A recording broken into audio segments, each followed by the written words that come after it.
I would like to plug the contribution of all of the frontline staff, both here and in Ireland and elsewhere, that did extraordinary, compassionate, caring, courageous work during COVID. They need to be honored and appreciated because they went above and beyond, despite the danger to their own circumstance, to do extraordinary things. For anybody that knows a healthcare worker, you should walk up to them and say, thank you. We are better off because of what you did. You saved the community from a terrible, terrible pandemic. And it is my privilege to be able to work with so many of these people. They did something that was unbelievable. It just demonstrates what human beings can actually do to help other human beings. And it's a positive story. What we need in the world today more than ever before is a sense of optimism, a sense of hope, a commitment to decency and integrity, and a commitment to unity of purpose. And that was demonstrated by the workers on the front lines over the past 12 months. That was Michael Dowling, and I'm John Lee. And I'm Martin Nutty, and this is Irish Stew. Today's episode of Irish Stew is sponsored by OM Art, where you can find original prints, jewelry, home decor, and custom gifts featuring OM, the first written form of the Irish language. Visit omart.com, and that's OGHAMART.com, and listeners can save 20% at omart.com using coupon code Irish Stew. That's OGHAMART.com. Well, welcome to another episode of Irish Stew. This is John Lee with the Global Irish Conversation, and I'd like to introduce you to my co-host here, Martin Nutty. Hey, John, great to be back on the stew, and our guest for today, we're delighted to have Michael Dowling. Michael is a native of Nutty in Limerick. He's the CEO of Northwell Health, which is the largest private employer in New York State with 75,000 people on payroll. Now, Michael is telling his story in detail in his new book, and it traces his route from what can best be described as grinding poverty in rural Limerick through the ferment of New York State politics and on to responsibility for one of the most dynamic companies in New York State. The book is called After the Roof Caved In, with a subtitle of An Immigrant's Journey from Ireland to America. And it is an imprint of Arcade Publishing by way of Skyhorse. Welcome, Michael. Thank you for coming on.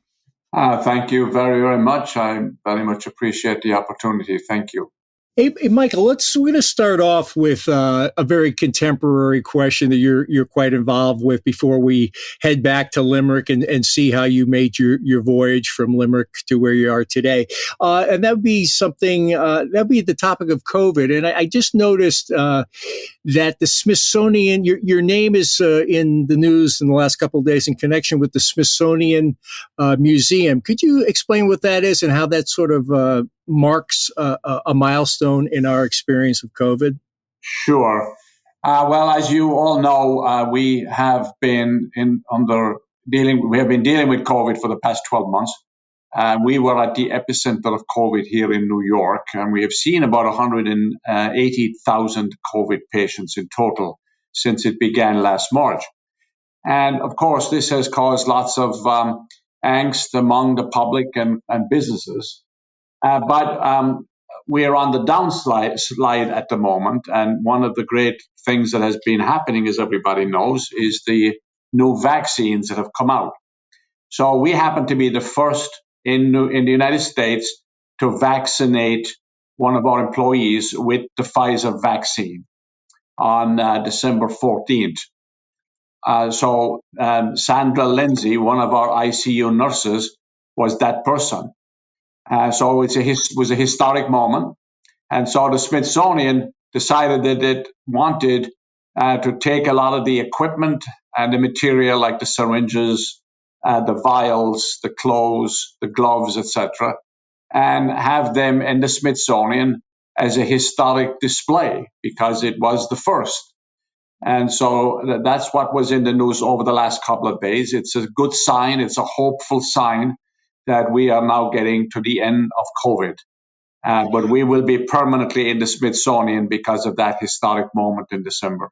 It's very comforting now to have, in any sense, looking back on COVID. And just to put this in the frame of reference, because it'll be when we recorded this was on the 12th of March, a year and a day after COVID was proclaimed a pandemic. But let's go back to what you're really here for, Michael. And I'll hand it over to Martin, who's going to take you back to that mud-floored hut in County Limerick. Well, I'm not going to talk about the mud-floored hut right away, but we will get to that. Okay. I'm going to start in a slightly non-intuitive place, Michael, because I know you're a big fan of hurling. Indeed, you're a very accomplished player. And one of the games that we occasionally like to play in Irish Stew is what I call 2 degrees of separation, meaning every Irish person can essentially be connected by 2 degrees. But I think in our case, even though we haven't met before, we have 1 degree. Just in the preamble, I kind of asked if you knew the Hartigan brothers, Bernie and Pat Hartigan, and through hurling connections. So I wonder if you could tell us a little bit about those folks. Well, both Pat and Bernie were phenomenal players. I had the privilege of playing with both of them because I did do a lot of hurling in my day with UCC and obviously with Knockaderry. I won a Fitzgibbon Cup. I was on the team at the beginning with Limerick when they won the National League in 1971. I had to come back to the United States to work, and I didn't play the final games of the league final, but I did play with Pat and Bernie, and it was very interesting because last weekend I got a photograph, a picture of the 1971 team, one of the official pictures of the 1971 team that Pat sent to me. I did not have that photograph. And then I called Pat. So last Saturday, I had a long conversation with him, and we were reminiscing about hurling in the old days and how it's a little different now than it was then.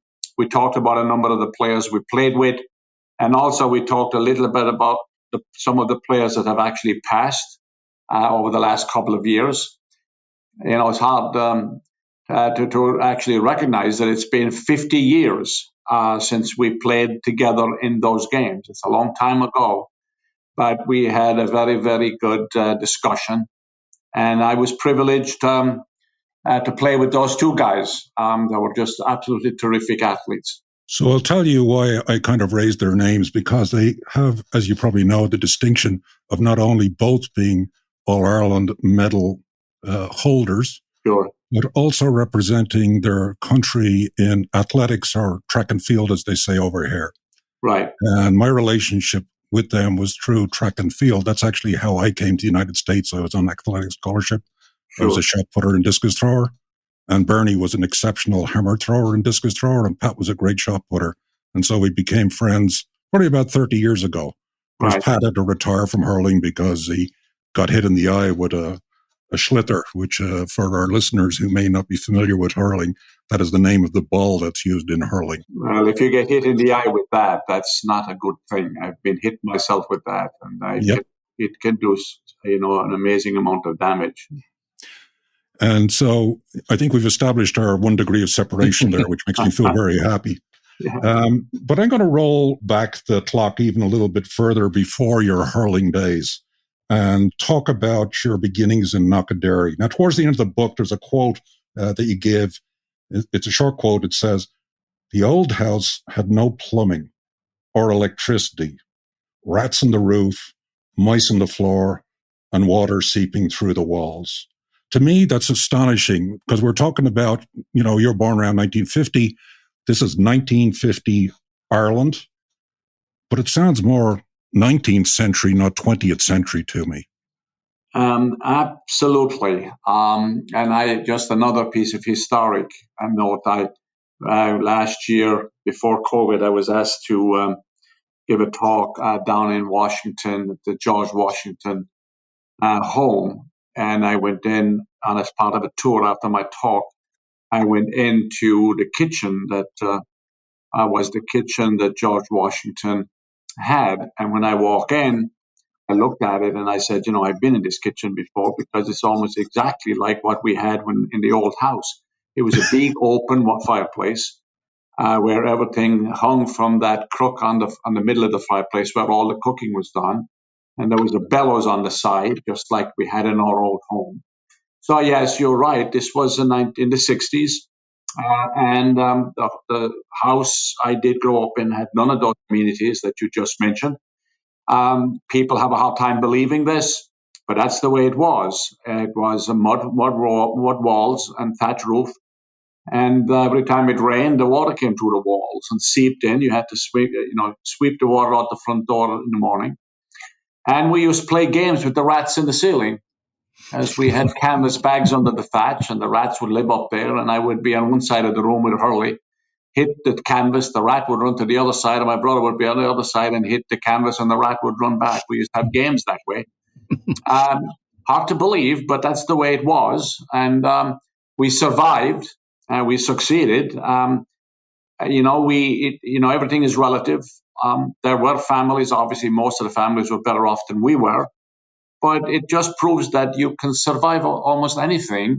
You can, if you deal with it and you have optimism, and you just, as I say, suck it up and don't complain, and don't play victim, but just actually think about the possibilities of what you can do in the future. Your circumstance is your circumstance, and it's how you react to it that defines you. And there's certainly a story of hard work throughout your career that started back then. I mean, the kinds of hustle you and your brothers were doing to, find food and keep moving, the work you would do. Yeah, actually, I was really curious about that sort of idea that you would be expected to work on other people's farms that were bigger than yours. Where did that come from? What was that? That's really did sound feudal.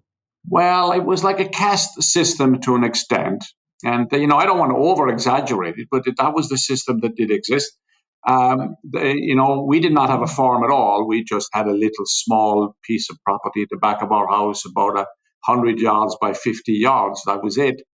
And the farmers were not that huge. But again, in that context, when I was young, I thought their farms were very, very big. But they were pretty well off relative to us. And the view was they were at a higher level. And when you were on the lower rung of the ladder, you were expected as kids to work for the people higher up in the totem pole, and not necessarily take reimbursement for them. You were supposed to be privileged to be able to work for those people that were richer than you. And I remember an incident when I actually did spend a lot of time working with a local farmer. He gave me some small little piece of money, and then my father had me take it back, because how dare I take money from a farmer like that? It's hard to understand right now, and it doesn't make an awful lot of sense, but that's the reality of the circumstance at that time in many, many parts of rural Ireland. It was what it was, unique and different. And when you tell people about it, that they think that you're making it up and that you're creating this abnormal reality that didn't exist, but it did exist. It was the case. It sounds like to me, Michael, almost like a slightly toxic version of Mel.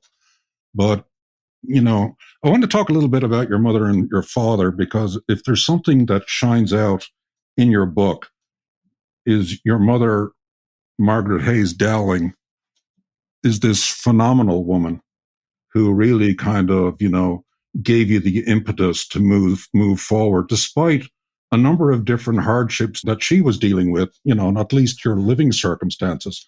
But she herself, I believe, at the age of 11, lost her hearing. But yet she didn't let that seem to get in her way at all. No, she never ever admitted or would acknowledge that she had any kind of a disability. She was an unbelievable, optimistic, kind, generous, caring person, believed that there was enormous good in everybody, believed that everybody had the potential to excel, emphasized continuously that irrespective of your circumstances, should never in any way limit your future potential. She was the strength in the household. She kept everything together to the extent that there was a kindness and optimism in the house. It came from her. She was highly regarded in the community. She had learned how to become a seamstress in England during World War II. She was in London during the bombing. And so she helped neighbors and made clothes for neighbors, etc. She never got any remuneration in any way for any of it. But she was a unique person, and I would say that if there was one person that is responsible for anything that I have ever done since, it was her. I would give her the most responsibility for the things I have done. She was a great promoter, as I said, positive, and she held the family together. Yeah, she strikes me as being the ultimate Irish super mammy. But I want to switch a little bit over to your dad because, your book outlines, let's say, a more difficult relationship with your dad. He sounded like a somewhat temperamental gentleman who came out of really a difficult set of circumstances as I read it. You kind of go into detail where, let's say, when he had a few drinks too many, he could show up at home and be violent. He seemed to be emotionally disconnected. Yes, at his very core, he was a good person. He worked very, very, very hard, but he had a very difficult disposition. Hindsight, of course, gives you a different perspective. But I wrote the book, as I recall it, as when I was there as a young person. When he came home, you never knew what kind of a person would walk in the door. He could invariably be very, abrupt. He could become very, very violent. He could get unbelievably mad at anything, and you never know why he was dramatically upset. You couldn't understand why. There doesn't seem to be any reason. I often remember sitting at home waiting for him to come in at night, unbelievably fearful of what might happen when he walked in the door. Being with my mother was, there was quiet and solace and friendliness. And then he'd walk in and the whole world would be turned upside down. He could get violent. He could get very physical, which he did on many occasions. He, on the other hand, was quite generous. I mean, if you didn't have enough food, he would give you half of his food.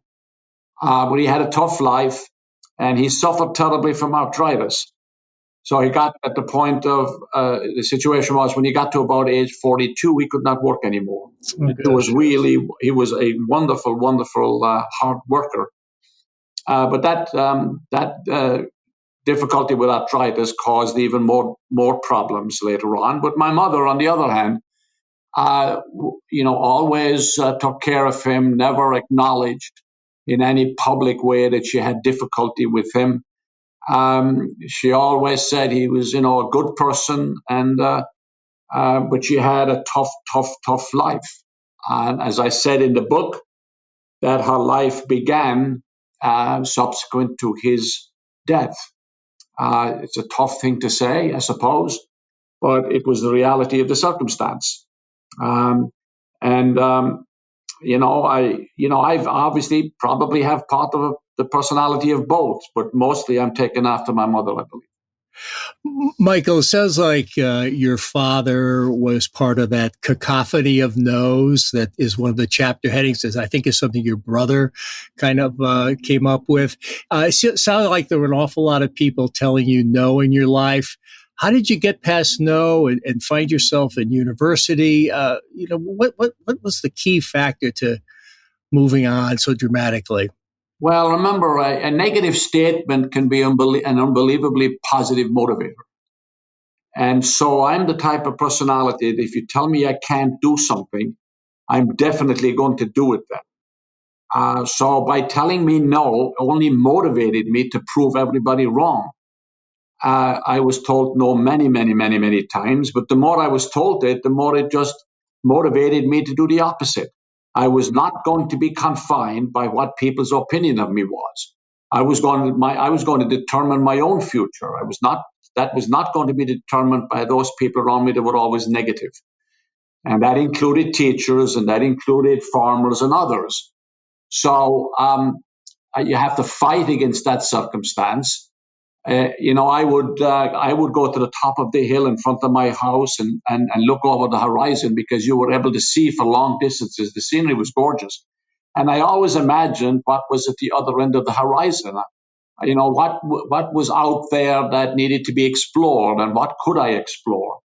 And since I read a lot and my mother made a lot of books available to me, I was able to imagine what could be instead of focusing on what was.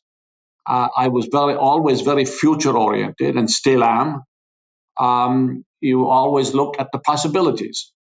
So I would say a lot of that cacophony of no was for me an extreme positive motivator. I was not going to be determined, and my future was not going to be determined by those negative reactions.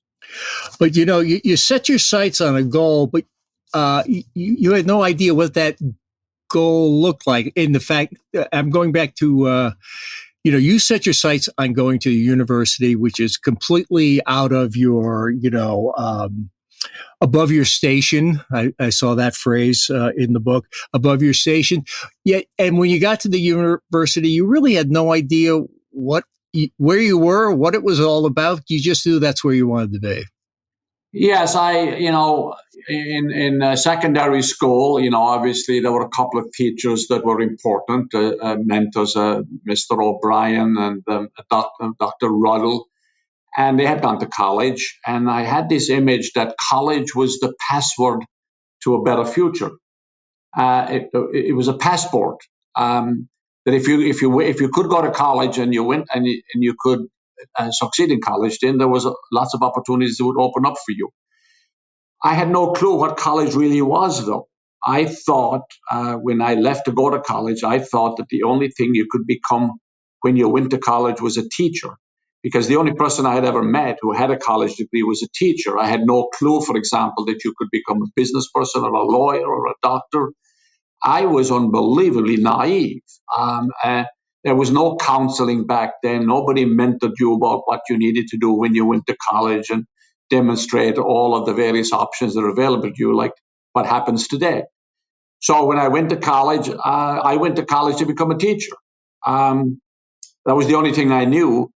But as I said, it was a passport.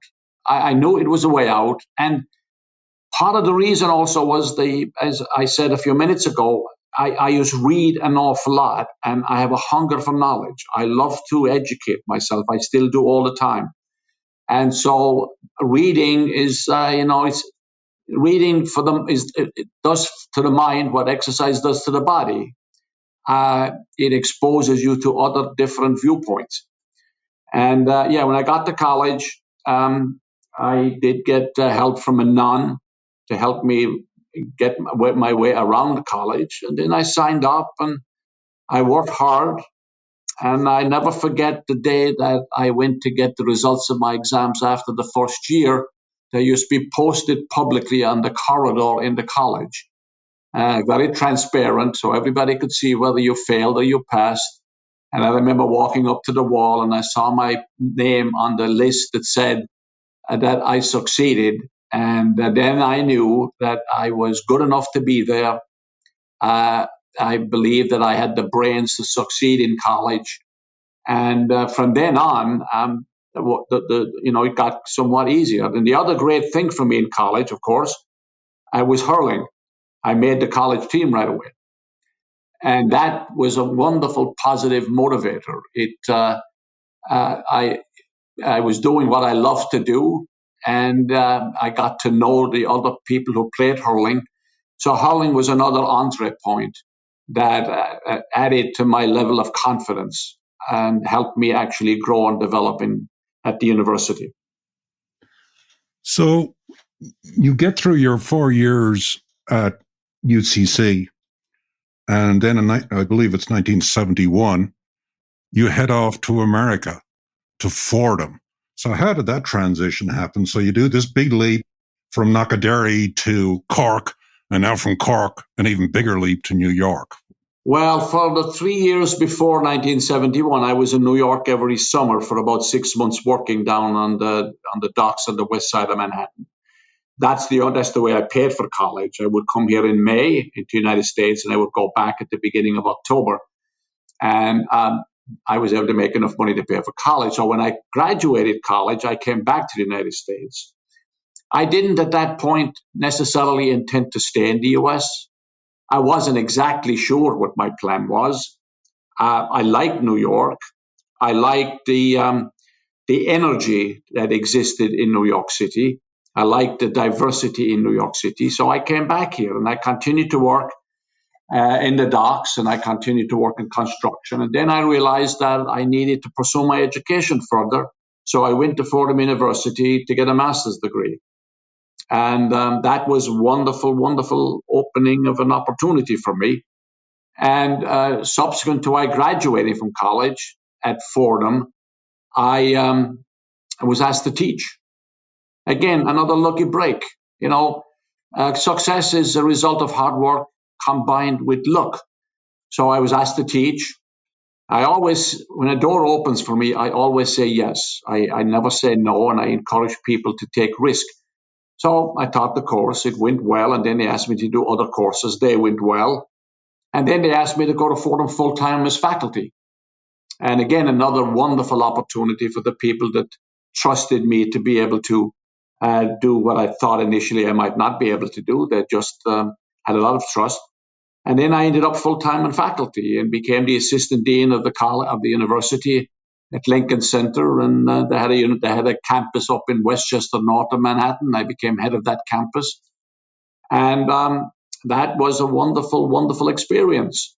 I hadn't designed it that way. I didn't have this big plan. Oh, by the way, when I leave Cork or UCC, I'm going to go to Fordham. I didn't know that much. I didn't know exactly what I was going to do, but I knew I was going to do something different. And my attitude about these things is, pursue your dreams, pursue different opportunities. You never know where it's going to end up. Eventually you will land on that which you like to do.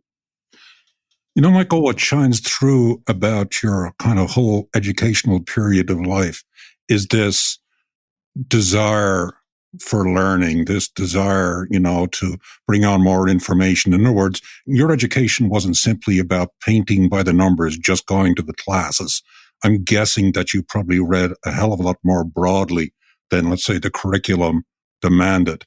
But that learning mindset's hugely important. So I guess my question is A, where does that come from? And B, how do you inculcate that in other people? Well, I think it comes from, my mother making books and reading available to me. I used to read Shakespeare and Churchill speeches as a kid, even in that thatched house.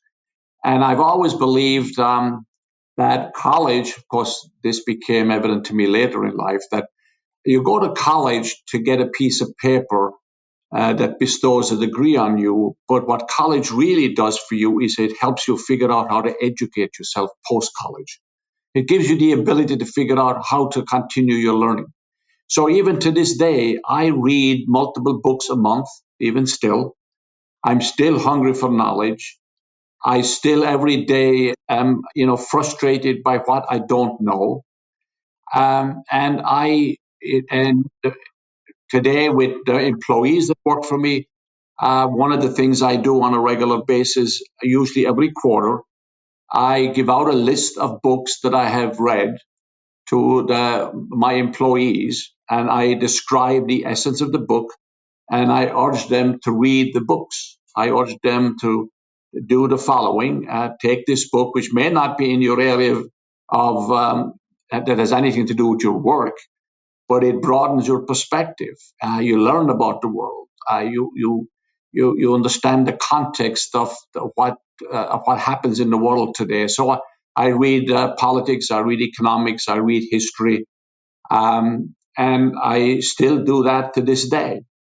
But I think it all originated with sitting around in the old house. And by the way, I just emphasize this. we didn't have television, so I didn't waste my time sitting on a couch looking at TV. We didn't have radio, so I wasn't listening. I had to sit and read.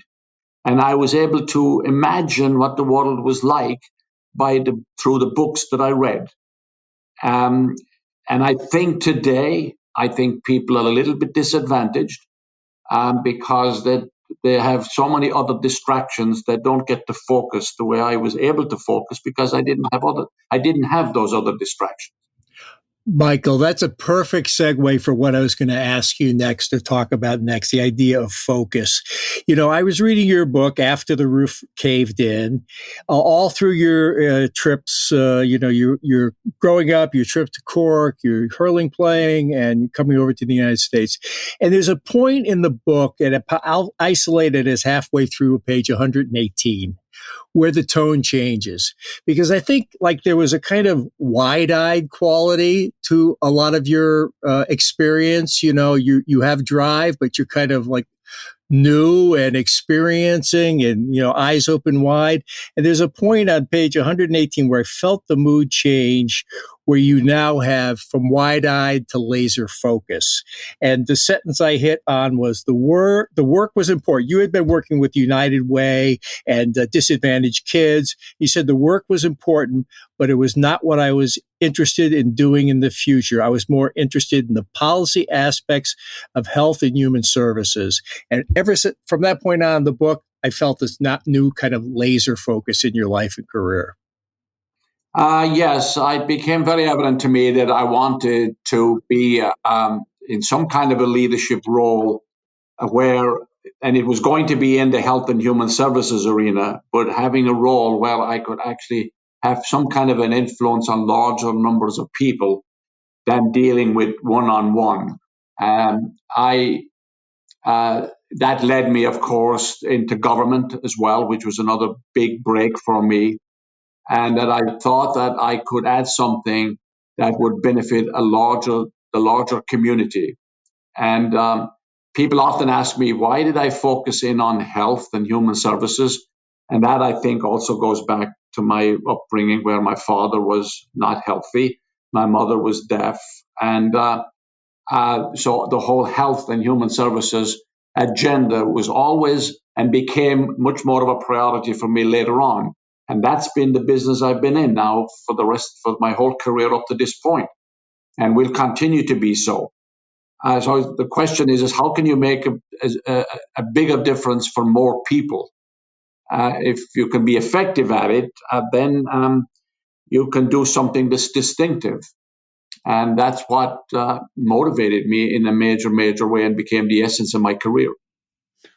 So it seems to me, Michael, that your first big chance to kind of, really kind of put your finger on the pulse and execute massive change was the invitation by then Governor of New York, Mario Cuomo, to come on board with his new administration back, I believe, in 1982. And you write very fondly of Mario Cuomo. It strikes me as he's probably one of the key people in your life. We all have key people, but certainly your mother and Mario Cuomo jump off the page at me. And if I will, just to embarrass you a little, there's a quote in your book from an article that says, "Mike is not some academician," Mr. Cuomo said, "not some elegantly educated elitist type with heart pure as gold, turns the pages of his text with uncalloused fingers and learns about life mostly by observing, albeit with great compassion, how poorer people live. Lives he's never experienced. That kind of person can become an intellectual zealot on a subject and be unbending. Mike knows what poverty is, knows what hard work is. Most of all, he knows the give and take of life, the hard practicalities." It's a pretty glowing tribute.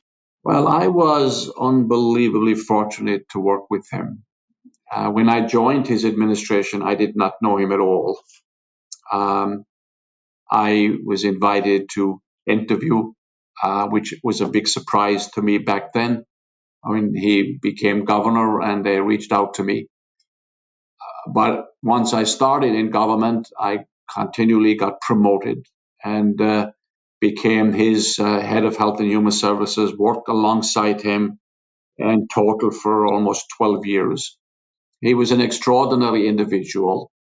He forced you through his inspiration to push yourself harder than you ever thought you could. He opened up lots of doors for me.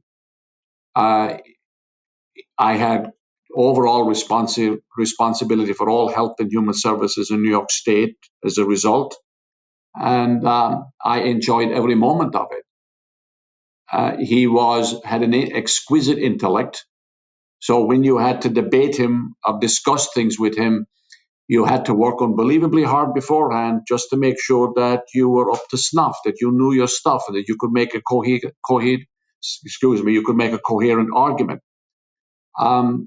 Those were 12 wonderful years, and if I did not have that experience, who knows what the world might be like or what my future might be like. It may have changed a little bit, but he opened up doors for me, and he was just absolutely spectacular. I thought he was a great governor, and I was very, very fortunate to be a major player with him for so many of those years. Michael, Martin played 2 Degrees of Separation with you earlier in the show. We in the conversation before we got on, I asked you about my connection with Mario Cuomo, which is Peter Quinn, one of the major speechwriters for Mario. Oh yeah, I knew Peter, and yes, and I worked with Peter off and on. I worked with Mario Cuomo on a number of his speeches. I mean, he would send them over to me for review and comment and critique, especially the speeches that he gave when he was arguing with the Catholic Church around abortion and right to life issues. The governor would ruminate over those speeches and those discussions over long periods of time. He would write and rewrite. Being a speechwriter for Mario Cuomo must have been one of the more difficult jobs around, because he would scribble over the commentary you would send him, and you'd get it back, and every other line would be changed, and there'd be comments on the margins, etc. So I used to often sit there thinking, oh my God, thank God I'm not the speechwriter that has to deal with this. You're giving us good intelligence here, because Peter Quinn's going to be a guest in the next few weeks. Yeah, the governor would then sit around with some of us, and he would debate the concept that was in the talk. And then when he stood up and in front of the podium to give the talk, he basically, in many ways, put aside the script, because he knew it pretty much by heart. He had intellectualized it so much, he had analyzed it so much, he'd gone back and forth on it, that he could discuss it extemporaneously without ever reading the script. And it is something and a methodology that I've often tried to use. When I give a talk I rarely write anything. I don't read scripts. I don't read a speech. I know what I'm going to talk about. I'll have some commentary or some notes in front of me. But I, in many ways, learned how to do that through watching and listening to Mario Cuomo. Yeah, I think, Michael, for those that remember, Mario Cuomo, without a doubt, was a towering intellect. And I'm happy to report I share the same alma mater as him, because he went to St. John University. St. John's, yes. But 12 years in the Cuomo administration, and then, unfortunately, Mario does not get reelected. It struck me that it was almost like, at the time, that New Yorkers were kind of fatigued by his presence. Not necessarily that there was any kind of scandal or anything about him, but for whatever reason, people were looking for a change. And that left you out of government. And so big decisions had to be made. And I know you fetched up briefly at Empire Blue Cross Blue Shield, I believe, but then moved on to Northwell. I don't think it was called Northwell at the time. It was probably North Shore or something like that. Right. So an interesting question I have to ask is, Northwell is a not-for-profit company. Was there a particular attraction of not-for-profit versus kind of, let's say the behemoths like an HCA type company? Now, I don't know if HCA was really around at the time, may not have been, but I'm kind of curious on your take on that. Well, I've always been much more attracted to the not-for-profit world, which because I was so committed to making sure that we took care of everybody, and that the metric that you use is not just only the financial metric. You should be measured by how you treat the community at large, by how you treat those people that don't have the means to buy the service. You provide services to absolutely everybody, irrespective of circumstance, irrespective of income, etc. So that's the value and the mission behind not-for-profits. It's not always the same with proprietary for-profit companies. So I was always attracted to the not-for-profit for that reason. And when I went to the health provider side, I did end up going to North Shore University Hospital. And over the next 10, 15 years, we started to build a large system that is now Northwell. And we now, to this day, we still provide care to everybody, irrespective of circumstance, whether you have insurance or not, whether you're poor or not, it doesn't matter. We provide universal services to everybody. And that's what I'm interested in. I want to be able to go home at night and say we provided services to the public at large. And I'm not defined by just the metric of financial success only. It is interesting because one of our recent guests, a gentleman by the name of Ted Smith, was on, and he was somewhat scathing in his commentary about what he called casino capitalism, where, let's say, companies are just simply devoted to the satisfaction of shareholders only.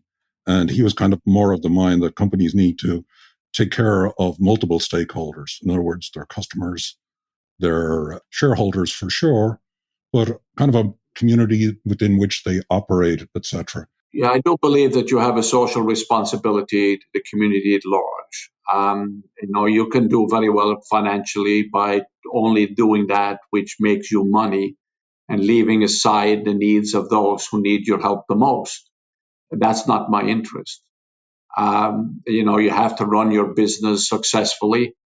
You have to maintain a margin that allows you to invest in the ongoing operations of your company. But you should never be successful at the expense of not providing necessary needed services like healthcare to those people who need it the most. That's why in the not-for-profit sector, I think we do that pretty well. And that has been my commitment during my whole career. Michael, the hospital healthcare sector now is so vastly more complicated, maybe a different animal entirely than it was 20 or 30 years ago. You're not only have this a hospital, now you're in acquiring and you're merging. You don't just have hospitals, you have clinics, you have outpatient services, you have walk-in centers for healthcare. Quite a complicated mandate for you. Well, it's we have all aspects of healthcare delivery. We have everything from primary care, physician office practices, to ambulatory outpatient facilities. We've got about 850 of those. We have post-acute care, nursing homes. We have home care. We have hospice. We have medical schools. We have research. We have nursing schools, and of course, we have the hospital. So it is obviously very, very complex. But then again, the role of leadership is to make the complex simple. If you pull it all back and you don't get confused by complexity, you can stand back from it and look at it, as I say, look from the balcony. And what you're doing is that you're trying to provide services in all its various aspects so you can meet the total needs of the public. And that's what we try to do here, as well as promoting discovery through research, promoting education through medical schools and nursing schools and other educational opportunities, and providing both inpatient and outpatient care. And we are the largest in almost all of those, in all of those endeavors in New York. We started out being small, and today we are by far the biggest player in New York State. And we have a long ways to go. We're continuing to grow, continuing to expand. We in no way are finished. And we are trying to make a distinctive difference in the community. That's how I want to be defined, and how our organization wants to be defined. By what kind of a legacy do you leave so that the community is better off because you were here? And if we can at the end go and say, I made something better, then I think we can feel good about our tenure on this planet and be satisfied with our journey in life. And I think that is probably a very good place to finish up. I couldn't agree more with that last statement. And also, Michael, we like to thank our guests by giving them a chance to promote something that's important to them. And it used to be called a shameless plug, but through a mispronunciation of mine in an episode a while ago, it's now the Seamus plug. So do you have a Seamus plug for us today? Well, I would like to plug the contribution of all of the frontline staff, both here and in Ireland and elsewhere, that did extraordinary, compassionate, caring, courageous work during COVID. They need to be honored and appreciated because they went above and beyond, despite the danger to their own circumstance, to do extraordinary things. So for anybody that knows a healthcare worker, you should walk up to them and say, thank you. We are better off because of what you did. You saved the community. You saved the community from a terrible, terrible pandemic. And it is my privilege to be able to work with so many of these people. So I plug their contribution. They did something that was unbelievable. And it just demonstrates what human beings can actually do to help other human beings. And it's a positive story. What we need in the world today more than ever before is a sense of optimism, a sense of hope, a commitment to decency and integrity, and a commitment to unity of purpose. And that was demonstrated by the workers on the front lines over the past 12 months. Michael, no disagreement here. We all stand in awe, and we all owe them, in many cases, our lives. So we'll agree with that shameless plug 100%. Thank you. Thank you. Hey, John, I really enjoyed that conversation. And there's one word that jumps to mind: inspiration. It was nice to be able to read Michael's book and then actually to get to ask questions and get a little bit more detail on his background. He is an inspiring guy. He kind of goes to prove that no matter how dire your circumstances are, with the right kind of effort, with enough support, you can actually dig yourself out of a very difficult situation and achieve tremendous success. And I think it's another one of those examples of, putting one foot in front of another and leaping into the void. He set his sights on university and he had no idea what university was. He ends up at University College Cork. He thinks it's going to be one building. He doesn't realize he's in the middle of the campus. He had really no concept of a liberal arts education. He saw teaching as the only outcome of a university education. And did he ever make the most of it while he was there? I'll tell you, Martin, he put me to shame my first few years in college. Really impressive. He used the same attitude to get himself through Fordham, and he would end up a dozen years working for one of New York's greatest governors, Mario Cuomo. And he said of Cuomo, he forced you through his inspiration to push yourself harder than you ever thought you could. And that's got to be tremendous effort, because if you read the book, Michael Dowling worked harder than any of us listening to this podcast. Yeah, and the one other thing that I guess kind of shone through from this was Michael's commitment towards a learning mindset. He's still learning. And indeed, if you get a copy of After the Roof Caved In, you will find an appendix in the back of the book that he encourages his colleagues at Northwell Health to read. And so that learning mindset is always there with him. If you're not growing, you get stuck.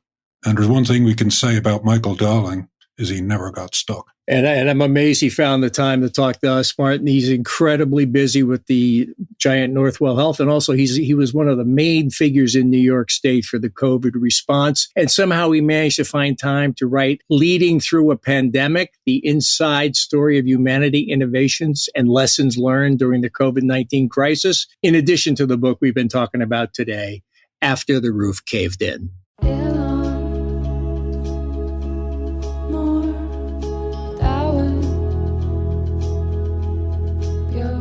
Well, Martin, a lot of our listeners ask how they can help spread the global Irish conversation. What do you think? Best thing people can do to help out the podcast is to simply share the episode. If you like what you've heard so far in this episode or other episodes, share it on social media, whether that's Facebook or whether that's Twitter or whether that's Instagram, or share it via email or word of mouth. All of those things are going to help us out. And don't be shy about dropping us a note. You can do so on our website. Irish Stew is produced by John Lee, Martin Nutty, and Bill Schultz. Editing, mixing, and mastering by Bill Schultz. Music on Irish Stew was composed and performed by Rosa Nutty, with Donald Bowens on drums, Cathal O'Riordan on bass and synthesizer. For more on Rosa Nutty's music, please visit rosanutty.com.